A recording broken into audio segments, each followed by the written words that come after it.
Okay, hello. So I actually realised that I talked about this, and we've had a previous Newton meeting in April, and I talked about this. However, I talked about two other things in a 40-minute slot. So maybe this time, people listening might actually understand some of it. So that would be a bonus. So I'm going to talk about the population structure of one particular bacteria, Vibrio parahemolyticus. And these are various concepts in bacterial population genetics that we'll go through. So this is work done with Yu and Rifu, who are, Rifu is actually a general in the Chinese army. They are working in Beijing, and they are giving me great hospitality every time I visit. And that's a big stone, a big change. So I'm going to try to address two modest questions in this talk, which are, within natural populations, there is variation. Different organisms are, well, more or less fit than others, and they're adapted to particular parts of genotype space. So, actually we don't really know within a natural population. You look at it, there's variation. What is it? So that's a kind of very general question in evolutionary biology. And then the second very general question in evolutionary biology is what's the relationship between adaptive variation and neutral variation? When can you tell the two apart?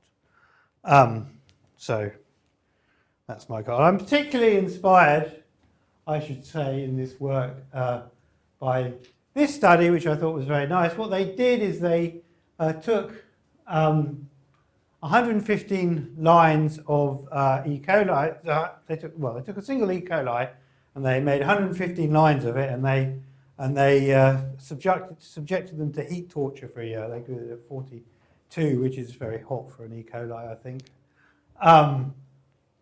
Anyway, they adapted, and the first thing is that the distribution of mutations along the genome is very non-random. There are certain genes which are very important. So 100, that would be in like more than half of the lines, for example. So the distribution is very non-random, as you might expect. But the second kind of more interesting, exciting thing in some way is that they found that there were sort of two alternate pathways.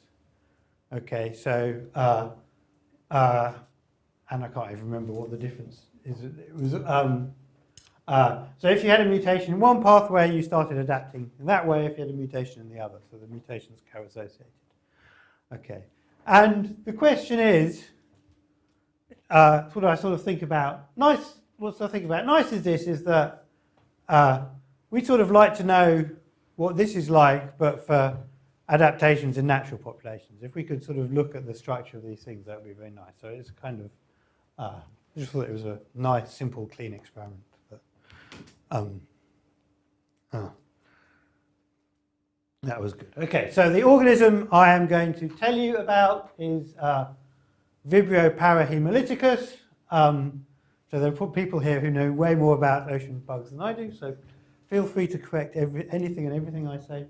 So it likes warm water, so it's particularly at home in the oceans around Asia and in the Mexican Gulf of Mexico, and tends to be higher frequency in the summer months. The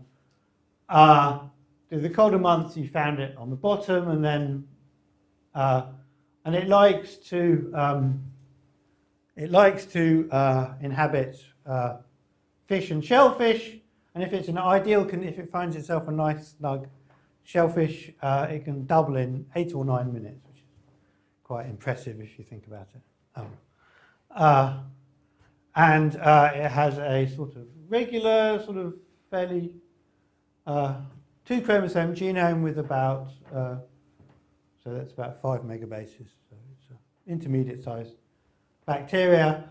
So the reason that people are interested in it is that it causes gastroenteritis disease, and in fact there are specific lineages which cause sort of repeated outbreaks. I think there's something which is in common to all the outbreak disease, which is that they have a type 3 secretion system and a hemolysin. And I think the majority of isolates that you take from the ocean would not have those. So this is the data set that my colleagues have collected. And there's quite a lot on this figure. What you need to know, first of all, so this is just a neighbor joining tree of all of the isolates. And the first thing is you can see that there are these. So this is a kind of recent outbreak strain, which actually causes sort of, you find all over the world. And this is a related one. So first of all, there are some sets of strains which are rather related to each other. But other than that, you kind of see a star phylogeny. Okay, and there are two, in population genetics, there are two interpretations of a star phylogeny. The first is if you have a very rapid population expansion, you can get a star phylogeny.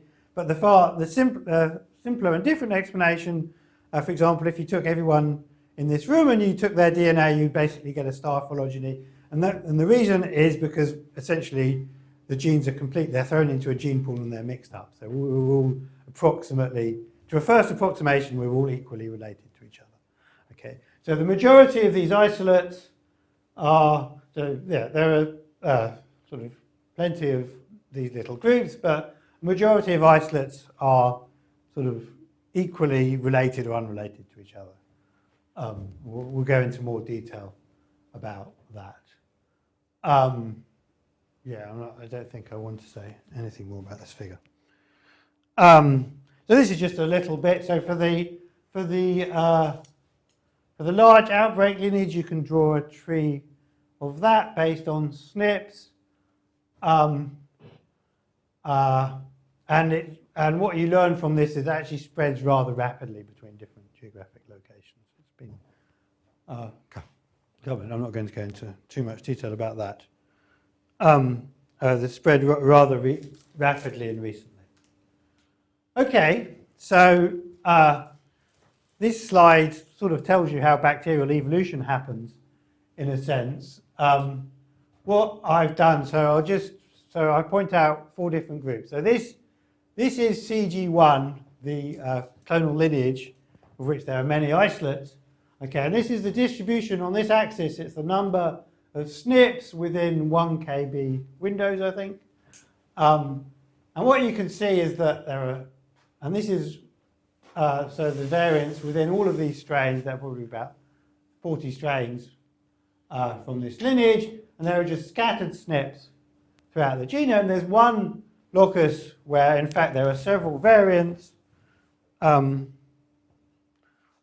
It's changed, I think, in fact, 1, 2, 3 times on the tree, and I think that codes for the capsule, or maybe that's not quite the right description. So there's one locus which recombines very fast, okay, but within this strain there's no other recombination on this lineage, okay. But now if we add, so I'll show you 3 steps. I'll just go back to this strain. So first of all, I showed you the variation within this group, okay. Then I'm going to add this single strain, okay. And then I'm going to add all of these strains, and then I'll add one unrelated strain. I'll just show you how the variation changes. Okay. So if we add that one strain, which is just a little bit further away, okay, you can see that now the picture changes. You have more SNPs, okay, quite a few more SNPs, but also there are a number of other regions where you have recombination and you get a much larger number of polymorphisms. So that's in adding just one slightly further away strain, you add a lot of polymorphism and recombination across the genome. If you add this second group, okay, then now most of the genome kind of has this characteristic high diversity, but you can see there are actually quite a few regions still here where the variation is still low. Okay, now the interpretation of this is that we think that those strains share a relatively recent common ancestor, okay, and the regions where you have these low polymorphisms what has happened is that there has been no recombination in the time since in either lineage, or if it is recombination, we're only with a very similar strain in the time since they shared a common ancestor. Okay, so that's the clonal frame. I have a question. You said probably it's in a window of 1 kb, and for example, in wheat there is 200 SNPs. Is this realistic that in 1,000 base pairs 200 are different from each other? Yeah, it seems a lot, doesn't it? Maybe the windows are larger. Yeah, maybe they're larger. So I think the diversity is between pair of strains is about 1%, but that okay. So in some sense, how many strains are in the pool that you're examining? so we have 157 strains in total, but there are actually about 40 strains here, but they're all clonally related. That's 41. We've gone up to about 50 now. Okay, and then we go to 51. So we add one unrelated strain. Okay, and then you can see that there is no region where, so there are very short regions where diversity is low, but they are just, they're very short, and they probably correspond to somewhere where actually there's recombination introducing a similar variant in this extra strain and the rest.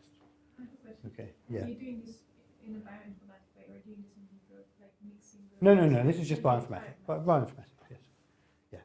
Yeah. So this is, so it's kind of, this is a kind of a view that as bacterial evolution happens, if you imagine strains diverging, the variation between them sort of goes through this progressive thing.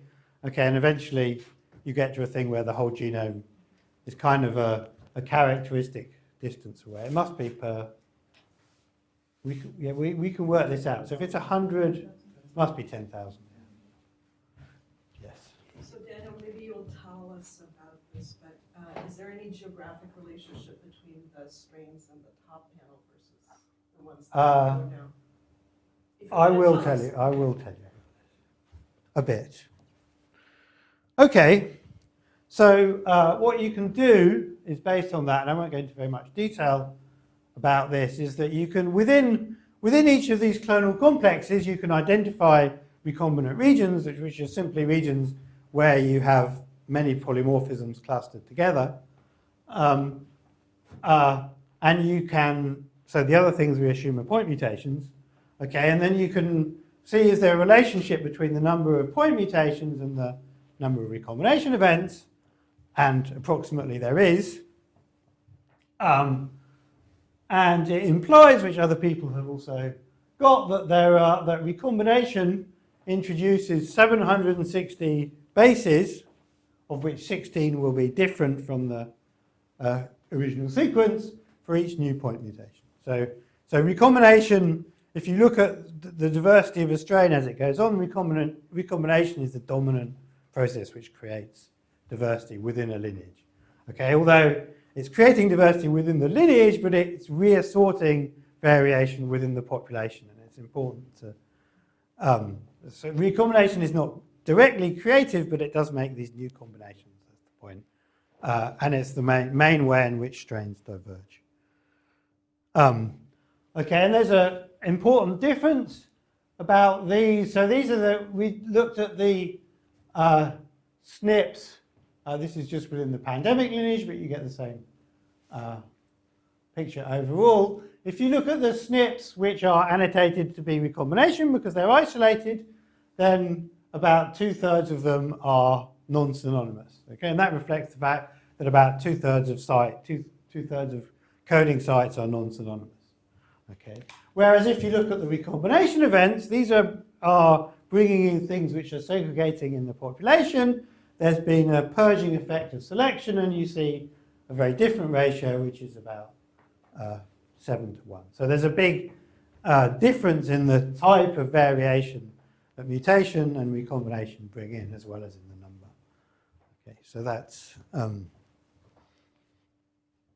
kind of bacterial population genetics 101 in some sense. Sorry. You mentioned, you have it on the slide, but you're not talking about it, but it sticks out to me. Hotspots. So Oh, so this hotspot is the locus, the capsule, I think, or there's. I should have. It's the big locus which is recombining frequently. Okay, so we separate that out in the analysis because there's a different recombination rate. But these are also recombination events, and they have a similar ratio. Yeah. They're intergons or they're the capsule? I think it's the capsule, Okay. capsule region. So I was scared of saying it's the capsule, and you say that it has no capsule. And I looked embarrassed. Okay, so we wanted to ask about the question about geographic structure. So the great majority of the strains are isolated from China or Asia. I think they do know that China is in Asia, but they happen to have a lot of isolates from China. They're not.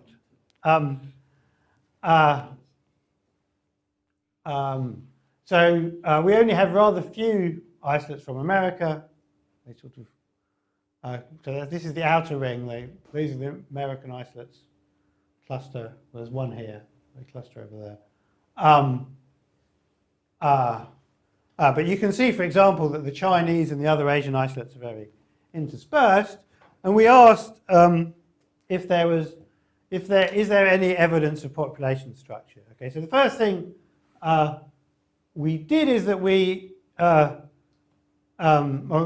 you can ask the question whether clonally related strains are from the same place. I'm not sure whether we did that, but we, in order to sort of avoid looking at the very, very recent relationships, we only took one example from each sort of clonal lineage, and then we looked for population structure, and we used our chromosome painting approach. I think not many people use this, but it is actually the sort of appropriate thing to do, and trying to convince the referees of that now. But actually, it gives the same answer as neighbor joining, which is essentially, in a first run, you find 11 populations. Okay, and several of the US isolates cluster into one population. We get these two things which are hybrids. Okay, so we get a very large population of things which it thinks are just equally related to each other. Okay, now we also get a bunch of other little Asian populations.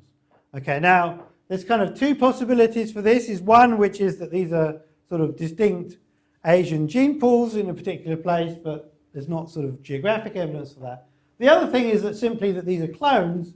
These are strains which are clonally related, but it's just they're not obviously on the tips of the trees, so we can't see. So what we did is we took one individual from each of these populations and we reran the analysis, and then when we did that, we got the answer that all of the Asian strains are equally related to each other, okay, and then, but that the US population and these two hybrid populations come up as distinct, okay? And in particular, what you can see, so how this chromosome painting works is that you make each isolate as a mosaic of stretches of DNA from another, which is kind of, you can imagine, if you have a random mating gene pool, you're sort of made of a mosaic of sort of other people, so it's sort of a bit like the grouping process. But when you try to make an Asian isolate, you use very little DNA from the American isolate. So it's like the Asian gene pool is a much closer source of DNA than the American ones. Okay, and these two, we call them hybrid populations because they actually seem to be a little bit intermediate between the two. But we don't have a. So we have some other evidence that actually this US population, based on MLST data, that this US population really is found in America, and it looks like one in the Mexican Gulf, and it looks like one of these other two populations may also be geographically localized. We're not completely sure. But there are distinct geographic gene pools. Okay? And I sort of want to say that actually this has never been properly shown for any other bacteria before, that you have. So it's a very familiar process in eukaryotic population genetics, that you have distinct gene pools and there's a kind of that you have sort of isolation by distance effect, but it hasn't really been shown in bacteria. It's not. It's in the sense that it's rarely been shown that you really kind of have a random mating pool that bacteria draw from. Okay, but they draw from differently when they're in Asia and when they're in America. So, yeah. You can't discount the effects environmental as opposed to isolation by distance, Yeah, sorry, you can't discount that. But I mean, Asia is a big place and there's a lot of variation in the environment. And they all seem to, so I haven't got the countries here, but this is like all the way from, Bangladesh to China, all the way around. We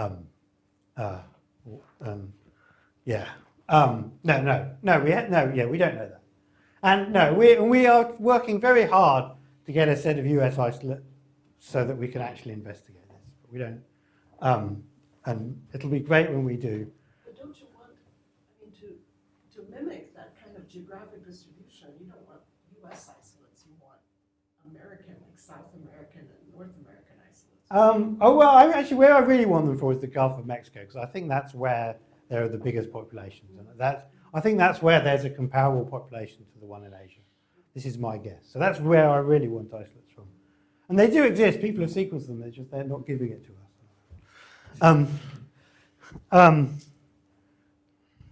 I better be careful what I say because we're on air. Keep going.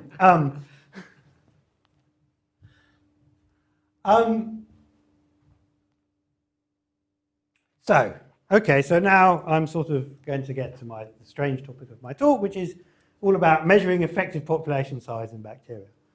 That's a slightly esoteric thing, but I want to sort of emphasize the fact that you can draw. Bacteria. So they divide by binary fission. So there is one organismal tree, okay, and it applies to. So there's one organismal tree, okay, but you can draw also a phylogenetic tree for every site in the genome, okay. And the point is, I've shown you that recombination is a very active force. So the point is that the trees, the local trees they have to start off being identical to the clonal tree for some time, but that they deviate from it, and that these local trees are different from the clonal tree. First of all, okay. Now, neutral population theory, the expected rate of coalescence, where lineages in your sample join together, depends on this thing called the effective population size, which is the number of organisms which contribute in each generation. If everything is neutral, then the expected shape and size of the local genealogy should be the same as the size of the clonal genealogy and just depend on this quantity, the effective population size. Okay, so my idea, if the population size is small, then coalescence events will happen very fast. And the height of the tree will be low, and you expect to see less mutations if it's at a particular site if it has a low size, because mutations arise over time. So the idea is that for standard population tree, you can use the distribution of the number of mutations in different parts of the genome to estimate the effective population size. Okay, but the idea we added to this is that we can also estimate the effective population size based on the rate of clonal coalescence. Okay, so I'm going to show you ways of doing that, and it's related to the height of the tree. It's the rate at which these lineages coalesce. And so I want to estimate these two different ways and then see how they compare. So are the two local genealogies different genes?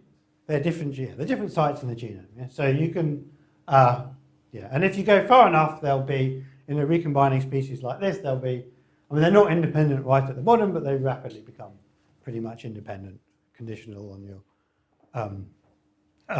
your demographic history. And I don't expect for you to have seen a difference, but I have to ask the question. Did you look to see whether there's a different rate of recombination or mutation on the two different chromosomes? Because Vibrios are unique that way. I don't. I think it's not obviously different, but that's not a very good answer. I think basically what you see is, I don't think you can see obvious differences. Okay, so first of all, this is the standard population genetic way of estimating, or a standard unsophisticated population genetic way of estimating the population size, which is to look at the nucleotide diversity.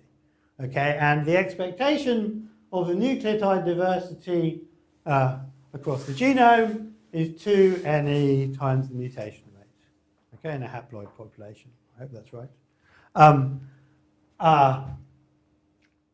Okay. Now I showed you already that the rate of recombination of sites over mutation is 757. Okay, and the synonymous nucleotide diversity is 2%.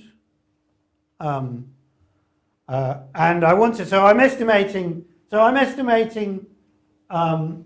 rather than just estimating NE, which is what people do, I'm estimating it multiplied by the recombination rate. And the idea is that, so people often estimate NE mu, okay, but because I've said that recombination is the main force creating diversity, I want to estimate NER, okay, and based on these estimates, we get a value of 8. Okay, so that the kind of informal way of thinking about this is that the maybe I shouldn't say anything. I'll keep going. Okay. Now the second way to estimate this, so that's the nucleotide-based effective population size. Now I'm going to estimate the clonal genealogy-based effective population size. And in order to do this, we're going to sort of use the fact that I've shown you that as the strains diverge over time, what happens is that you sort of get to, so these are sort of very closely related strains, and you have more and more this is pairwise difference between strains.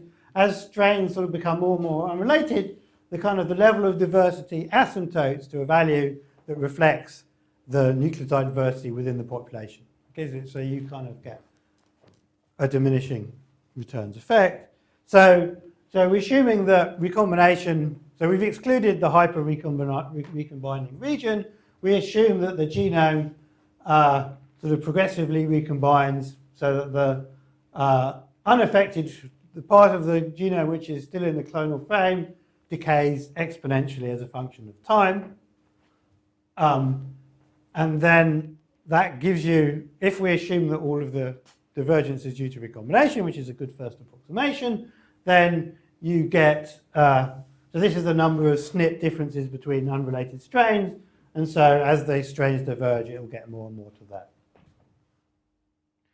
Okay, and then what you do is you use some coalescence theory to, so you can predict the time, if you have, so we have n strains in our sample, okay, and the expected time until they have m ancestors under coalescence theory is equal to this. and so this shows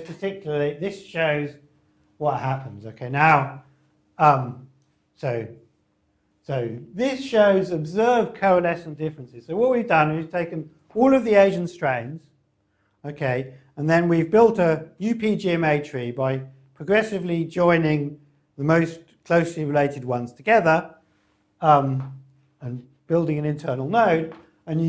So each one of those is a coalescence event, okay, and then you record how many differences there are, okay. Now I've told you that there are a large number of clonally related strains in the sample. These are the pandemic lineages, okay, so you get very, very many coalescence events, okay, and then you get some coalescence events. These are the internal nodes on the tree, okay, and then the number goes up to 37,000. It hovers around the equilibrium for unrelated strains, okay. Now the idea is essentially that we are estimating the effective population size from how many unrelated strains there are in the sample, and then this rate here, which is the number of internal nodes. Okay, so that tells you within the time frame where you can still see clonal relatedness, how fast is coalescence happening. Okay, and this shows for different values of NER the kind of curves that you would expect. So this is very close to the value. This is the value that or nearly identical to the value. So 8 was the estimate that we got from nucleotide. And if you only have NER equals 8, then basically you'd only expect to see a handful of strains which were unrelated to each other in the sample. Okay, because essentially the coalescence rate is fast enough that the lineages coalesce in time before all of the clonal signal is abolished. Okay, so you wouldn't expect very many. Okay, and NER equals 150. 50 doesn't work either. That 150 doesn't work. Looks a bit closer. And our best fit value, I think, is 269. Okay. Now, I want to say, so there's one thing that in order to fit this is that in order to fit this at all, we had to reduce the number of strains in the sample, the value of n, the number of strains that we had assumed that we had sampled from 150 to 60. Okay. Now, so if you sampled, if the strains, so this part of the curve is completely different from the expectation of coalescence theory.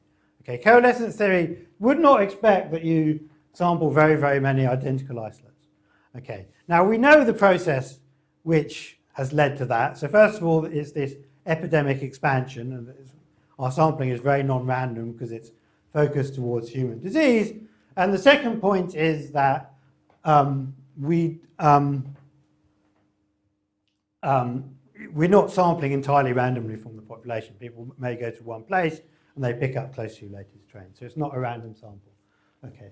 So what this curve implies is that our thing fits if we've kind of sampled 60 independent strains, okay, and then these ones are just kind of relatives, okay, which are not taken from a random population. Okay. There's just no way to make a curve fit with n equals 150. It would just never fit. So it's a kind of, you can kind of put this down to an epidemic-like process, okay, if this model works. Okay, so this is interesting. So we have a value of NER equals 260 based on the organisms, and N equals R equals 8 based on looking at the diversity within nucleotides. Okay, now that is different. Okay, now who taking suggestions from the audience, why do we think this is? Well, I would say one issue with this analysis is that you have no measure of uncertainty. Yeah, so that's one of the things our referees told us. Yeah. So I'm not going to go through that in this talk, but we have done it, and it's not that. I don't have the materials to. So there are various types of uncertainty. So I mean, I don't think it's, I don't think it's just uncertainty in this part of the fitting, but there are various steps of uncertainty. Well, I mean, for example, one real big bit of uncertainty is the ratio between the combination Yeah, rate yeah, and yeah. mutation. Yeah, so yes. In that very dubious straight line fit, you had. Yeah. So, yeah, no, I know. So I don't think it's that. They could explain some of it. Okay, but so I think we got that.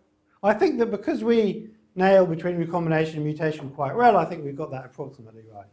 But yeah, we could go through all of those things, but I don't think they're very interesting. So, I mean, they're perfectly valid, but not very interesting.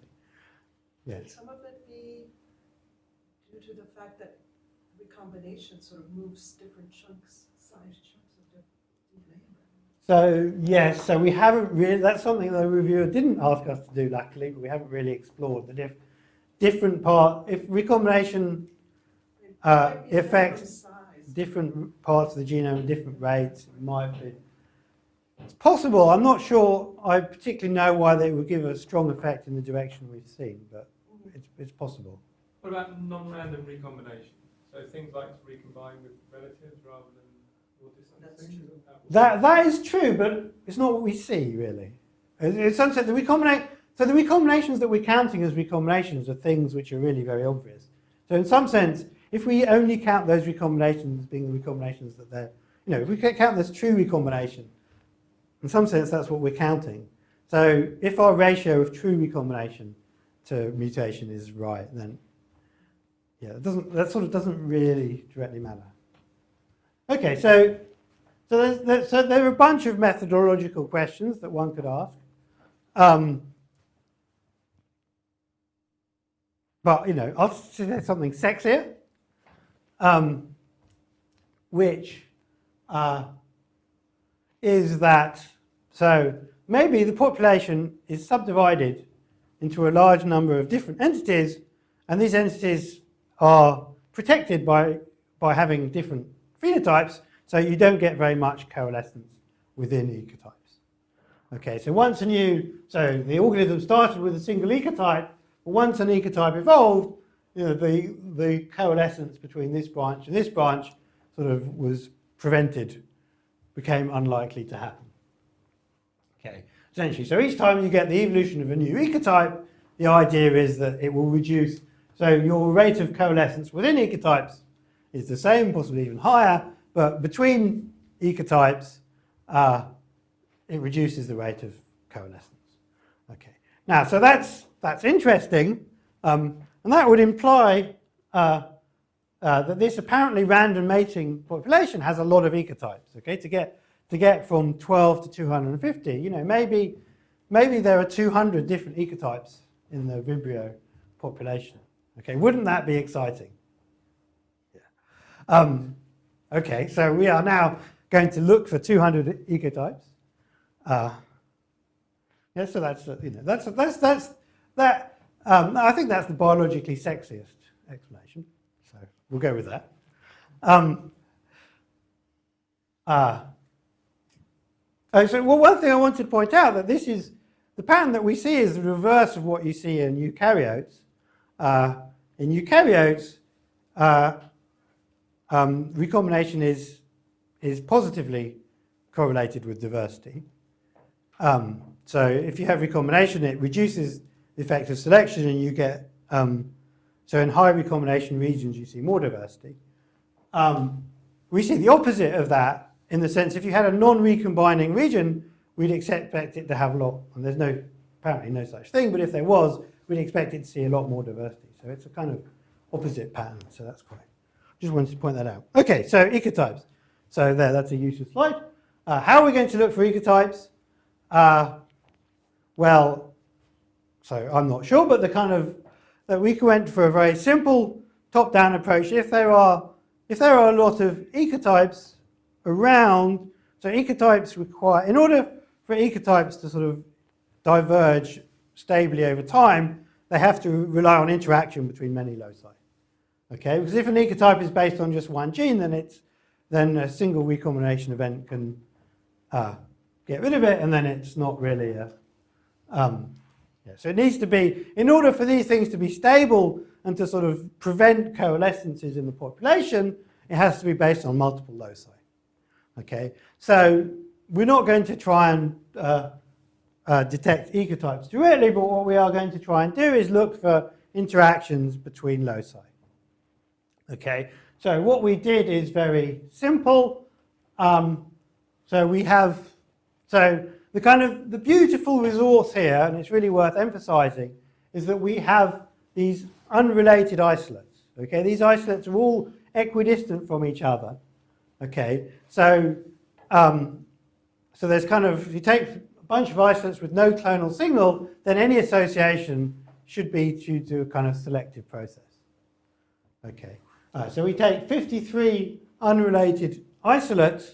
Okay, and there aren't many species where you could find this. Okay, so that's the kind of exciting thing about this resource for looking at natural selection. And it's if we go back to the Tenayon study, it's kind of the same idea in a different form, is you sort of take a background. And we have 53 unrelated isolates, and we just did a Fisher exact test to look for between pairs of SNPs and to see whether they were associated. Okay, so this is the red dots are the curves that you get. This is a QQ plot. So if there's no associations, you should see a straight line. Okay, and you see lots and lots and lots of associations. But it turns out that the vast majority of these are due to physical linkage. So most of the associations are within 1 kb. You get a few within 2 kb. Okay, so as we've said, the DNA is transferred around in chunks. So just as a property of linkage, you get a lot of association. Okay, but if you go out to beyond 3 kb, you see very, very few. You get a straight line. In fact, there's only one locus which really shows any signal of association. Okay, now that's a little bit disappointing if we're looking for 200 ecotypes. What I want to point out is we only have like 53 unrelated isolates, and we're doing lots and lots and lots of pairwise comparisons. And that reduces our power to find true comparisons, because we're going to have a lot of false positives. There is one thing which actually sticks out. It causes a bunch of different associations. And it also turns out, so we also did so we then associated SNPs with gene presence or absence traits, and we found, so there are two regions of SNPs in the genome, a completely different part of the chromosome, which are associated with each other. This is the kind of tree of those regions, EG1 and EG2, and it turns out that they are also very strongly associated with gene presence or absence, and these are the genes. You probably can't, I can just about read it, you can't read it at all. So this group is a type 6 secretion system, and some related proteins, peptidase, putative regulator, hypothetical protein, the usual things. And I think that they're both, this has a conjugal transfer protein, interestingly, metallo-beta-lactamase, sugar transporter. They're both associated with cell wall functions. Okay, but there's a type 6 secretion system there. Okay, anyway, so there are essentially two different types. Okay, you notice that some of the strains actually have both sets of genes. A few of the strains have both sets of genes. There are no strains which have neither. Okay, but sort of to a large extent it's an either-or proposition. You can see that in the ones that do have it, sometimes it seems to be sort of degrading a bit. You can see some of the genes involved. So this is a interesting locus, and this essentially means that there are two types of bacteria in the population, the ones with this, the ones with this, and a few that are awkwardly in between, or doing both, or switching, or something. So, so that's our first epistatic locus. Okay, so we're a long way from 200, but so just to show you, so it's I think there are 5 bits on the chromosome, so we only have an assembled genome for the more common type, but I think that there are two selected loci here, and this is where the type 6 accretion system sits. And so it's 5 loci, so it's so given that these things are very strongly associated, it's clear that the selection is molding this in some way. And if you look at the genetic diversity within the genes in each of these two types, they're kind of as you expect. They are they're recombining rapidly within both groups. So you see patterns of variation within these presence or absence genes, which are typical of the genome as a whole. So essentially, these things have been in the population a long time, but they're just very strongly associated to each other by natural selection. Okay, we don't. That's so yeah. So the first one of the genes has been regulated as important. One of the SNPs is in a gene which is to do with biofilm formation. So that's some kind of clue. We don't know. We don't really have a phenotype, but presumably we could get one. Okay. So my final piece of population genetics is just to estimate the migration rate between genes. So the FST from the small number of strains that we have, FST between the US and Asian populations is 0.07, which is about the same as FST between Europeans and Asians, actually. So, for example, or Native Americans and Asians, I suppose. So using this very reputable formula, FST equals 1/4nm plus 1, this gives us an answer of NEM equals 7. Okay, and what that says is that the clonal frame is mostly erased in the time in which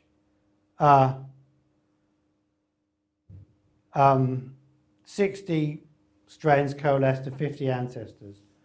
So this is what, under the NE estimate, the clonal frame is erased between 60 and 50 coalescence events, and we expect 0.05 migration events in that time. Okay, so what that means is that most strains that you sample will have spent long enough time in the gene pool, although they do switch between oceans. Rarely, they will have spent enough time, most of the time, that you expect them to come from where most of their genome will look like where it comes from.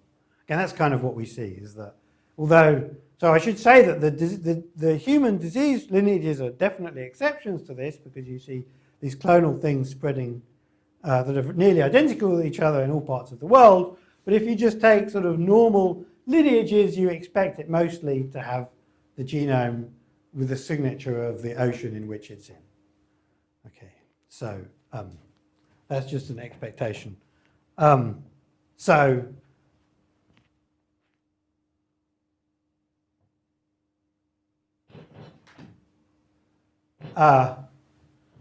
Yes, so that's sort of what I have to say. So the thing I'm excited about this is that if we have the beautiful thing about these populations is that we have this strong null hypothesis that isolates are like independent of each other. They're randomly drawing from a gene pool.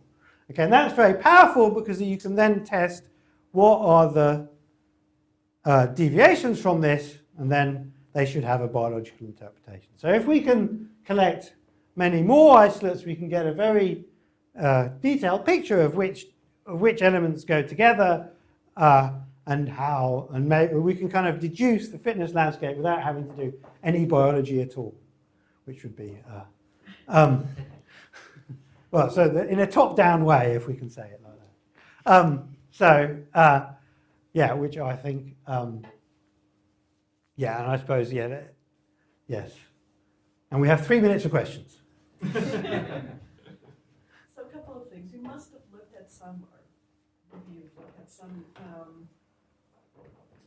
loci that are likely to give you this kind of population structure, if you will. For example, restriction modification loci, or Yeah, so no, Genes yeah, that have effects on age sensitivity and CRISPRs. yeah. So we didn't do that. We took a completely top-down. We took a completely top-down approach. So we just asked in an unbiased way. That's kind of my train. I've always straddled bacterial and human population genetics, and the whole GWAS thing is sort of, let's just be top-down. We don't have any hypothesis. We just look at the sequence data. So if we look very hard, we might be able to find additional loci with the 53 that we have. But in some sense, I don't want to, because I think we have one association which clearly stands out and is very true. If you want to find more true associations, basically you get more strains. I think it's because the power increases very rapidly as you add extra strains. One concern I have at the moment is we're looking at SNPs, and you can kind of throw out true variants, but if the variation is not coded in quite the right way, then we can do that. We haven't explored that yet. We're trying to put this one to bed first, really. But yeah. So what about the K-mer skews around the chromosomes? Right? Because those are supposed to sometimes mess with the ability for them to recombine. Have people really shown that? Well, they don't replicate as well. That's Lawrence's stuff, right? What do you mean by chimers? You mean like those temers that are skewed like as you head, sites, for example? no, as you move towards the terminals.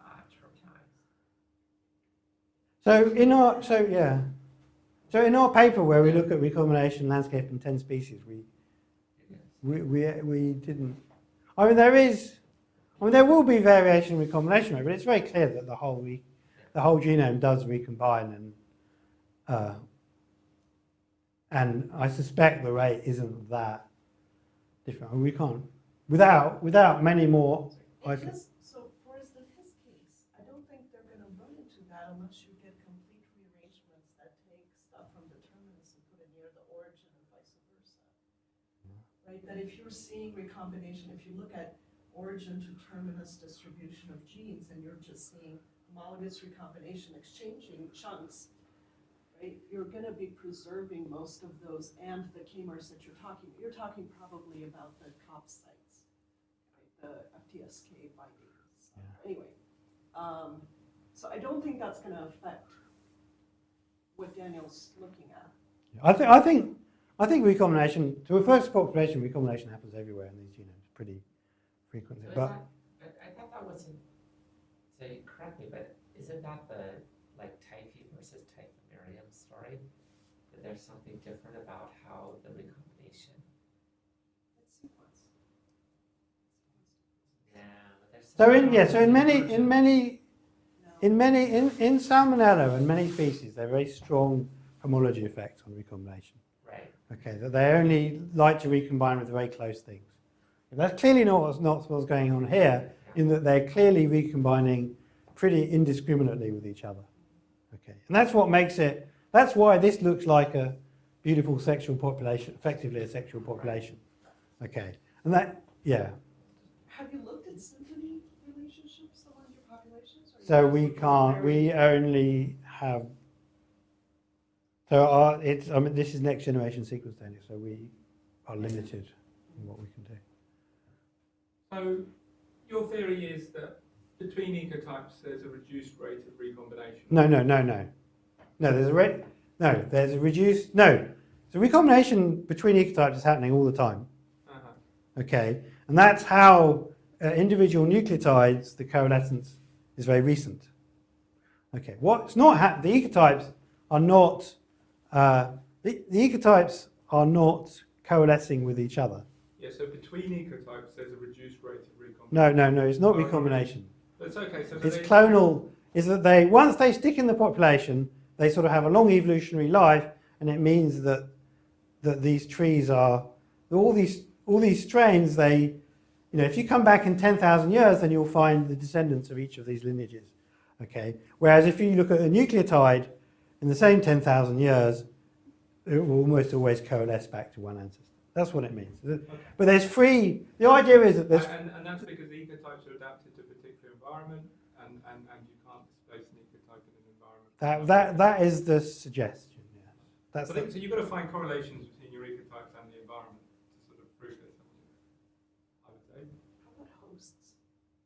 So I mean,